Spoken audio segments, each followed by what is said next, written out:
시오노 나나미라고 하는 사람이 쓴 로마인의 이야기라는 책이 있습니다. 베스트셀러고요. 많은 사람에게 읽혀졌고요. 많은 교훈을 주었던 책이기도 한 로마인의 이야기. 여기에는 로마의 흥망성쇠에 대한 이야기를 기록해 놓았습니다. 근데 이 로마의 흥망성쇠의 가장 중요한 포인트가 되어지는 것 중에 하나가 기독교입니다. 기독교가 로마의 476년에 로마가 기독교로 완전히 되어져 313년 콘스탄틴 황제에 의해서 승인이 되어지고요.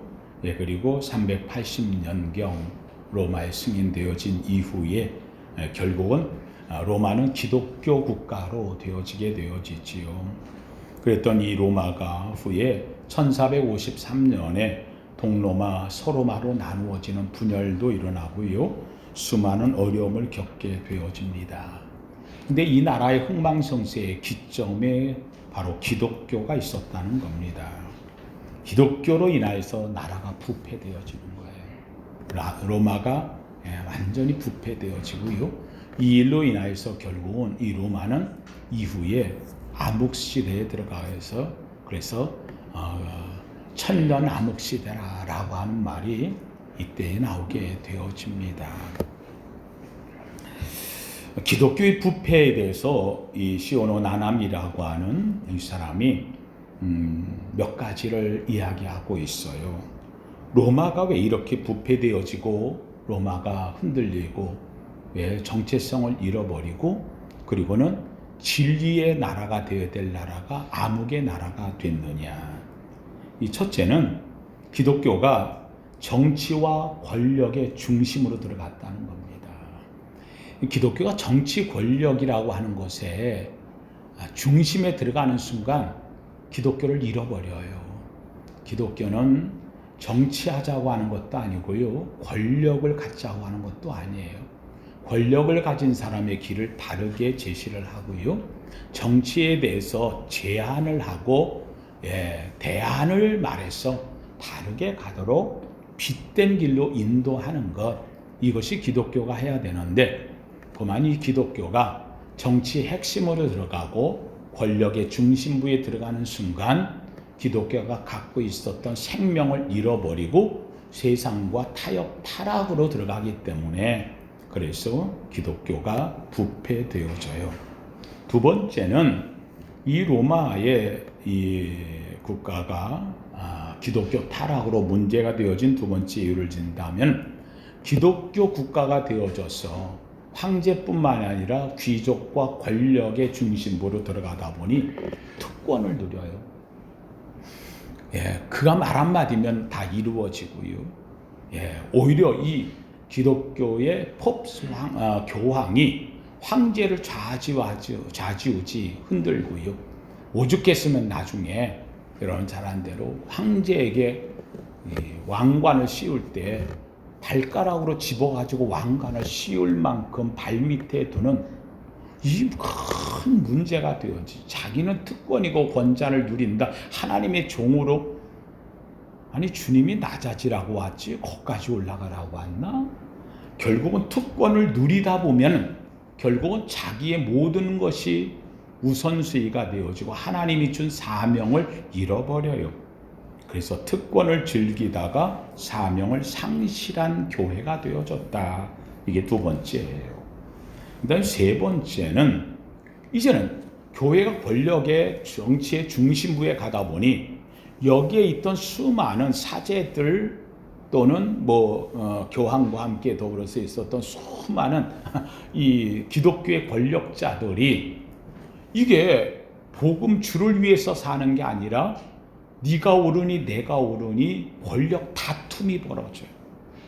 하나님은 사라지고 복음도 사라지고 결국 그 자리에 앉은 권자의 자기 이득을 취하는, 그래서 기독교 서로 상호 간에 권력 다툼이 일어나게 되어져요.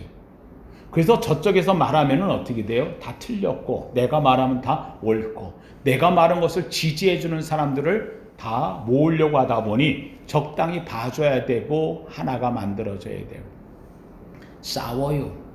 그러다 보니까 예수 그리스도를 믿고 구원에 이른다고 하는 그 의미된 것은 어느 사이 사라지고 쓸데없는 것 같고 싸워요. 하나 물어보십시다. 여러분 성찬식 할 때 여기에 성찬에 포도즙을 담아서 이렇게 먹잖아요. 그렇죠? 근데 이 포도즙을 이렇게 받았는데 딱 보니까 포도즙 안에 파리가 빠졌어. 파리가 이 안에 툭 빠져버렸어요. 한번 물어보십시다. 이 포도즙이 오염된 거예요? 아니면 파리가 성화된 거예요? 뜻을 몰라요? 웃지도 않네. 파리가 예수님의 피, 포도즙 피에 빠졌으니까 파리는 성화된 거다. 무슨 소리냐? 말도 안 되는 소리 하고 있냐? 포도즙에 파리가 빠졌으니 포도즙이 오염된 거다.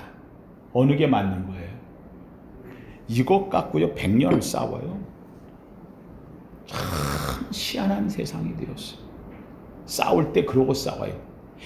예수 그리스도의 피에 파리가 한 마리 빠졌는데 그까지 파리 한 마리를 예수의 그 엄청난 보혈이 그걸 성화시키지 못한단 말이냐. 그거 반대하면 예수님의 보혈의 능력을 무시하는 게 되잖아요. 이거 어떻게 하면 좋아요? 참 이런 걸 보고 뭐라 하냐, 궤변이라 얘기하는 거예요. 궤변. 이런 걸 갖고 싸워서 결국은 네가 옳으니 내가 옳으니 다퉈요. 다투다가 진리도 다투고 뭐 또 하나 얘기해 볼까요? 여러분 군인이 갖고 있는 창 있잖아요. 뾰족한 창. 창 끝에 천사가 몇 명이 설 수 있을까요? 1명 쓴다, 3명 쓴다, 5명 설 수 있다. 무슨 소리 하고 있냐? 천사는 10명도 설 수 있다. 어느 쪽인 것 같아? 다 미련한 얘기죠. 참 쓸데없는 얘기죠.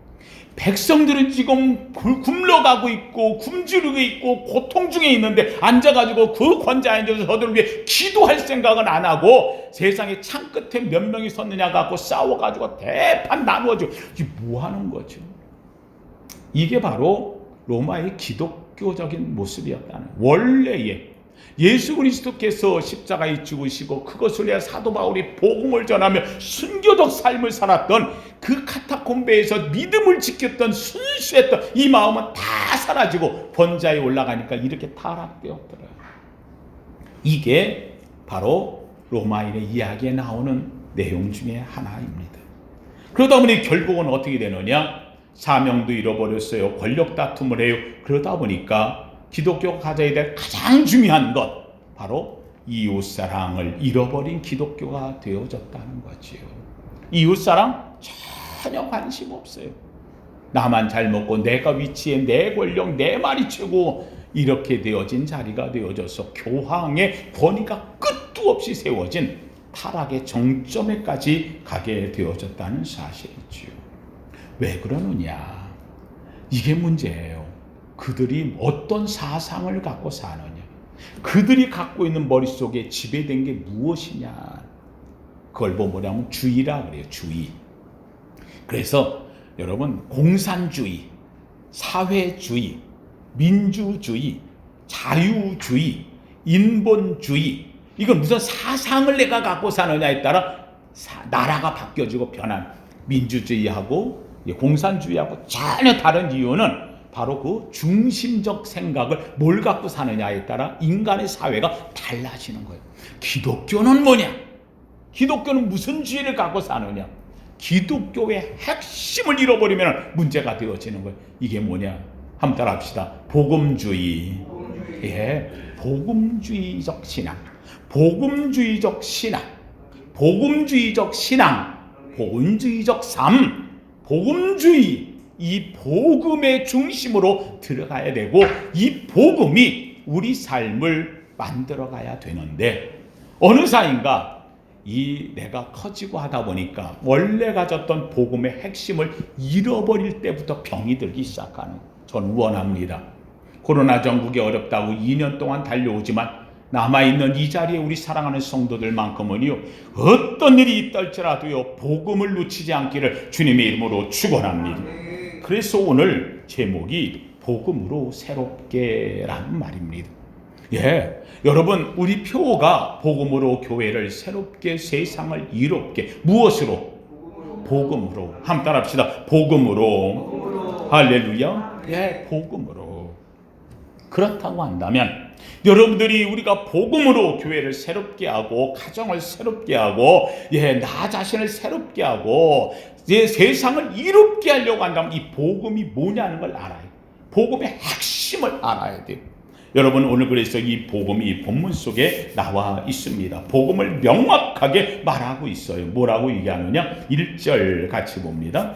1절 시작. 예수 그리스도의 종 바울은 사도로 부르심을 받아 하나님의 복음을 위하여 택정함을 입었으니. 바울이 이 편지를 쓰면서 뭐라 하냐면, 내가 사도로 부르심을 입었는데, 내가 사도로 부르심을 입은 것은 무엇을 위하여 살라고? 하나님의 복음을 위하여 살라고. 나는 오로지 존재하는 이유가 무엇을 위하여? 복음을 위하여. 그러면 이 사도가 복음을 전하는데 이 복음이 뭐냐? 바로 그 복음이라는 것은 2절에 명확하게 얘기하고 있어요. 이 복음을 위해 내가 부름을 받았는데 이 복음이 뭐냐? 2절 시작. 이 복음은 하나님이 선지자들을 통하여 그의 아들에 관하여 성경에 미리 약속하신 것이라. 복음을 명확히 얘기하는데 복음이 뭐냐? 첫째, 누굴 통해서 말했다? 선지자들, 구약. 그렇죠. 구약을 통해서 하나님이 미리 얘기했다는 거예요. 하나님의 선지자들 구약을 통해서 얘기했는데 누구에 대해서 얘기했느냐? 누구에 대해서? 그의 아들에 대해서.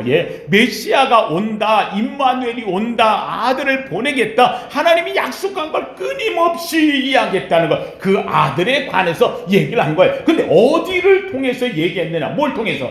성경을 통해서, 성경, 하나님의 말씀을 통해서 얘기했는데 이 얘기한 것을 뭐라고 부른다? 약속이라고 해요. 약속. 그렇잖아요. 여기 성경에 미리 뭐 하신 것이라? 약속하신 것이라. 복음은 하나님이 선지자를 통해서 아들에 대해서 얘기했는데 이 아들에 대한 것을 기록한 성경에 하나님의 약속으로 주셨다. 한마디로 하면 한번 따라합시다. 복음은 언약이다. 할렐루야. 언약이 이루어지는 게 복음이라는 거예요. 그럼 그 언약이 뭐냐? 약속이 뭐냐? 아들이 온다는 거예요. 아들이 온다는 거. 아들이 온다. 그 아들이 지금 왔어. 그렇잖아요. 그러므로 예수 그리스도가 복음인 거예요. 한번 따라합시다. 복음은 오직 예수.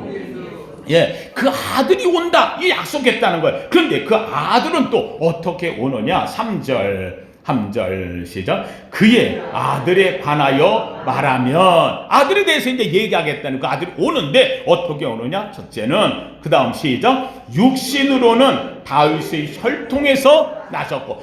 육신으로 우리처럼 몸을 갖고 와야 되는데 그분이 올려오면 아무데나 오면 안 되는 거예요. 아무데나 오면 안 되는 거예요. 아브라함과 이삭과 야곱을 통해서 유다의 자손을 통해서 유다의 자손 가운데서 다윗을 통하여서 다윗의 후손 가운데서만 나와야 되는 거예요. 할렐루야. 요게 어디에 약속돼 있다?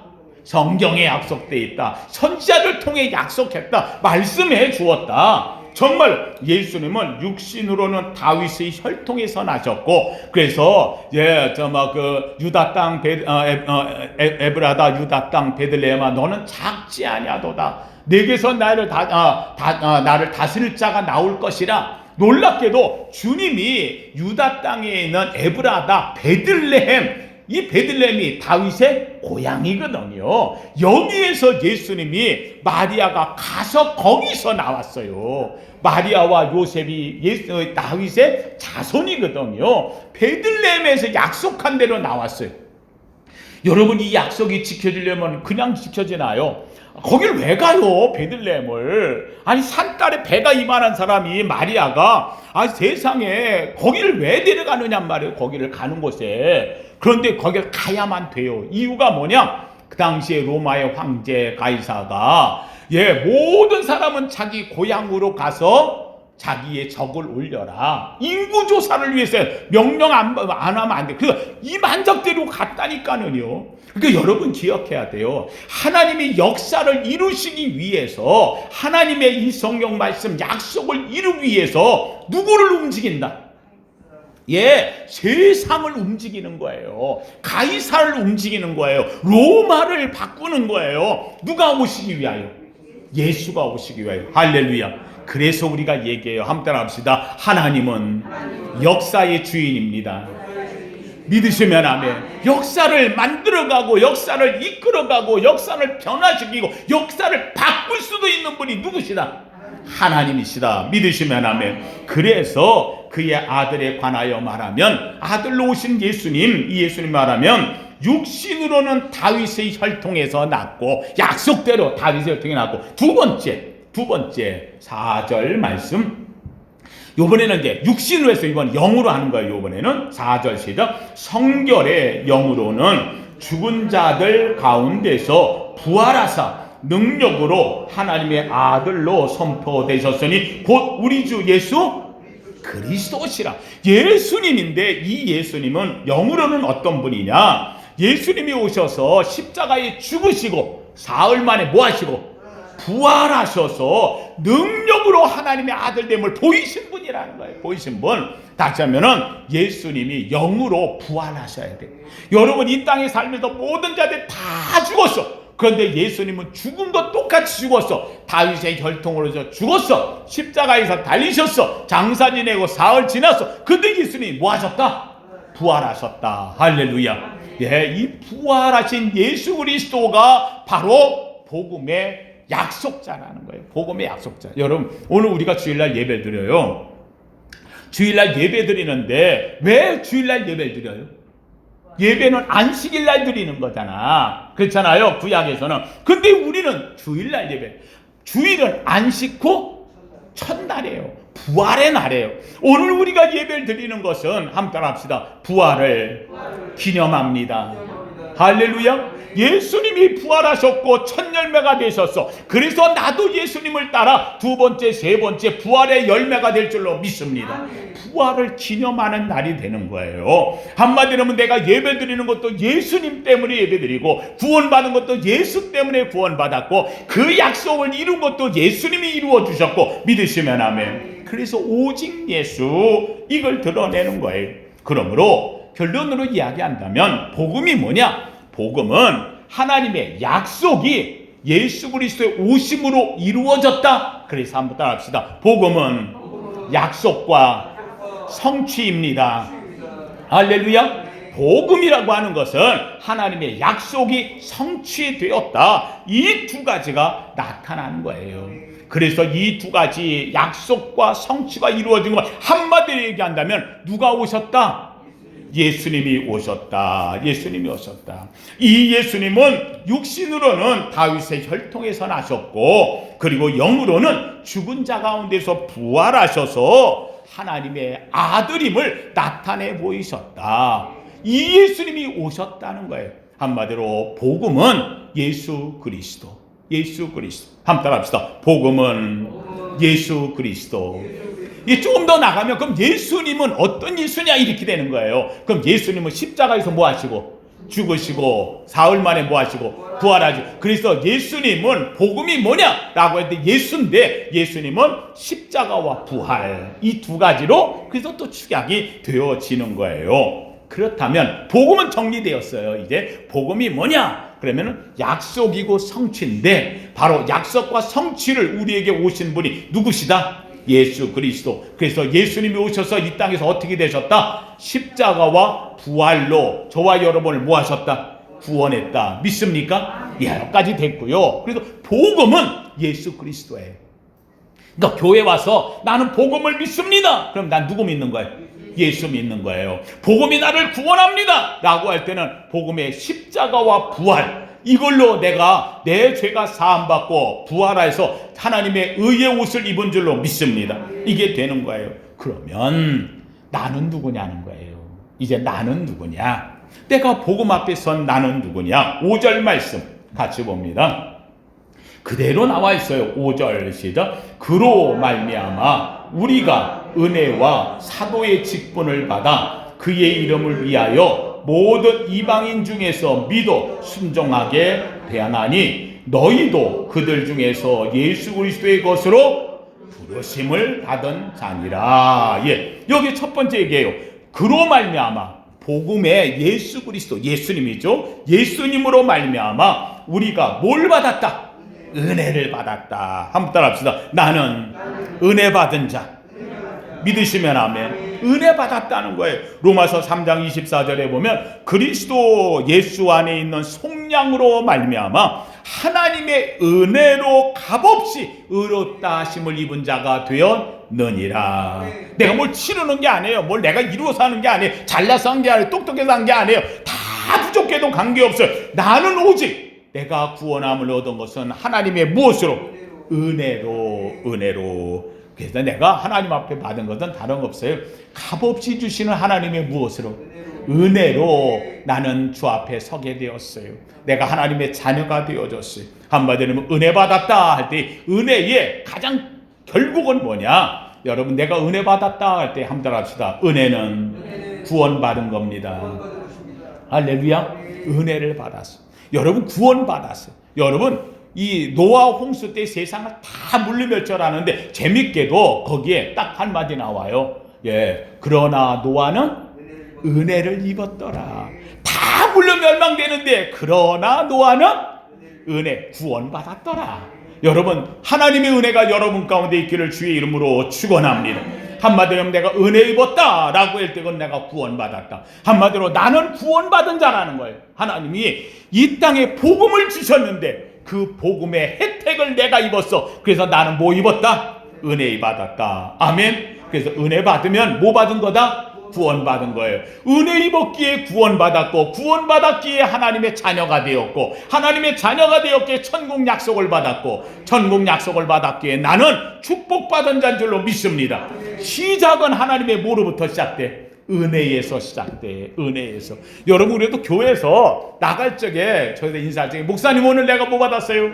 은혜 받았으면 나머지는 다 있는 거야. 그렇죠? 은혜 받았기 때문에 오늘 구원의 확신이 들어가고 구원 받았기 때문에 오늘 하나님의 내가 자녀됨을 확신 갖고 하나님의 자녀가 되었기에 나는 천국의 약속을 받았고 천국의 약속을 받았기에 그래서 나는 하나님의 축복을 받은 자입니다. 할렐루야. 은혜 받았다 그러면 다 해결되는 거예요. 은혜. 여러분 주의 앞에 하나님 앞에 왔어요. 가장 중요한 것 은혜 입은 자 되기를 주의 이름으로 축원합니다. 은혜 받은 거예요. 그럼 은혜 받으면은 구원 받은 거죠. 그 은혜 받고 구원 받았으니까 너 네 마음대로 살아 이거 놔두느냐? 아니에요. 은혜 받고 구원 받은 자에게는 하나님께서 필히 주는 게 있어요. 한번 따라합시다. 나는 콜링 되었습니다. 콜링 사명이 있다는 거예요. 하나님이 나를 부를 때는 내게 뭘 주신다? 사명을 주신다. 그래서 오늘 본문에 이렇게 이야기를 해요. 5절 다시 봅니다. 5절 시작. 그로 말미암아 우리가 은혜를 받았고 은혜와 사도의 직분을 받아. 두 번째는 뭘 받았어? 사도의 직분을 받았어. 직분을 받았어. 오늘 이 자리에 앉아있는 우리 사랑하는 성도님들, 여러분들이 받은 직분, 나는 하나님 앞에 집사의 직분을 받았고 나는 권사의 직분, 나는 장로의 직분, 나는 찬양의 직분, 지휘자의 직분, 때로는 내가 구역장, 권찰의 직분, 때로는 내가 이런저런 교사의 직분, 목사의 직분, 다 직분 다 직분. 중요한 것은 내가 뭐 받았기에? 구원받아, 은혜 받았기에, 구원받은 은혜에 대하여 내게 하나님이 은사를 준단 말이에요. 은혜 받아서 구원을 주었다면 이 은혜에 대한 일을 주시는 거예요. 이걸 뭐라 하느냐 하면 은사. 그 은사는 직분인 거예요. 은사를 받은 거예요. 그래서 내게 은사의 직분을 하나님이 주셨다는 거예요. 교회에서 모든 직분은 은사의 직분이에요. 은사로 주는 거예요. 어떤 분은 방언을 하고 방언 통하는 분이고 병 낫게 하는 분, 뭐 병 고침의 은사, 이게 다 직분적인 그가 맡아서 하는 일을 주시는 거예요. 이건 다 뭐라 하느냐? 은사라 이렇게 은사. 그런데 최고의 직분 중에 하나가 뭐냐면 말씀의 직분이에요. 말씀. 그래서 오늘 사도는 뭐예요? 말씀 전하는 자나요. 그래서 사도의 직분을 받았다 하는 걸 자기가 말씀의 은사를 받았다는. 여러분 오늘 와 앉아있는 여러분들은 다 하나님 앞에 말씀을 받은 자예요. 말씀이 여러분 속에 살아있기를 주의 이름으로 축원합니다. 받은 말씀을 전하기를 주의 이름으로 축원합니다. 말씀 은사가 있어. 그러므로 자 이제 결론 냅니다. 하나님께서 우리에게 복음을 주셨어요. 이 복음은 바로 예수 그리스도예요. 예수 그리스도를 통해서 십자가와 부활로 나를 구원하신 줄로 믿습니다. 그러므로 하나님께서 복음을 통해서 나를 구원하셨으니 은혜를 베푸셨어요. 은혜 베푼 내게 일을 주셔요. 사명을 줘요. 뭘 주셨어요? 은사를 주셨어요. 한번 따라합시다. 복음을 통하여 구원을 받고 은사를 받았습니다. 할렐루야. 그러니 내가 복음을 받는 순간 예수 그리스도를 통해서 내가 구원을 받았으니 전에는 멸망의 자식이더니 거짓의 자식이더니 마귀의 자녀이더니 내가 이제는 하나님의 자녀요, 하나님 앞에 빛의 자녀가 되었어요. 변화됐다 안 됐다? 됐다. 새로워지는 거예요. 새로워지는. 그러므로 무엇을 통해 새로워졌어요? 복음을 통해 새로워졌어요. 복음을 통해 새로워진 내가 이제부터 삶이 바뀌어지는 거예요. 빛의 자녀로 살고 하나님의 자녀로 살고, 그래서 직분을 받고 은사가 나타날 줄로 믿습니다. 복음이 나를 새롭게 하고 나를 통해서 내 삶을 새롭게 만들 줄로 믿습니다. 그래서 한번 따라합시다. 복음으로 새롭게. 할렐루야. 사랑하는 성도님들, 2022년은 다른 거 없어요. 나는 오직 복음으로 내가 내 삶을 새롭게 만들어간다. 복음이 나를 주장한다. 내 머릿속엔 복음으로 꽉 차 있고 내 가슴에는 복음의 영으로 꽉 차 있고 내 삶 속에는 복음의 삶으로 꽉 차 있다. 할렐루야. 이 복음의 역사. 그래서 이 복음이 뭐냐라고 하면, 복음은 하나님이 약속해서 내게 주신 건데 그분이 예수 그리스도이고, 예수 그리스도가 오셔서 내게 은혜를 주셨는데 나는 그래서 구원을 받았고, 은혜 받은 자에게 내게 사명을 주셨는데 내가 은사가 있어. 그래서 나는 이 은사로 인하여 나는 주를 위하여 살리라. 2022년이 이런 멋진 믿음으로 열려지기를 주의 이름으로 축원합니다. 한 번 더 합시다. 복음으로 새롭게. 복음으로 새롭게. 복음으로 여러분이 새로워지고 여러분의 가정이 새로워지고 여러분의 삶이 열려지고 여러분을 통해서 세상이 이루어지는 역사가 있기를 예수 이름으로 축원합니다. 거룩하신 하나님 감사합니다. 하나님, 오늘도 주님 앞에 나와 첫 신년주일 예배를 드립니다. 하나님, 오늘 우리 속에, 우리의 가슴에, 우리의 머릿속에 하나님여 정말 주의 복음으로 가득 채우기를 원합니다. 복음으로 인하여 예수 그리스도를 품에 안고 구원받은 자로 사명을 갖고 은사의 삶을 살아가는 우리 되게 하여 주시옵소서. 우리 세강교회가 하나님 복음에 꽉 찬 교회가 되기를 원합니다. 하나님, 우리 성도들이 건드리면 복음이 튀어나오는 성도 되기를 원합니다. 구원의 은총을 입고 사명을 받아 은사의 삶으로 하나님이여 또 이 1년 동안 주의 아름다운 역사를 펼쳐내는 하나님의 빛의 자녀요 복음의 주인공 되게 하여 주시옵소서. 예수님 이름으로 기도하옵나이다. 아멘.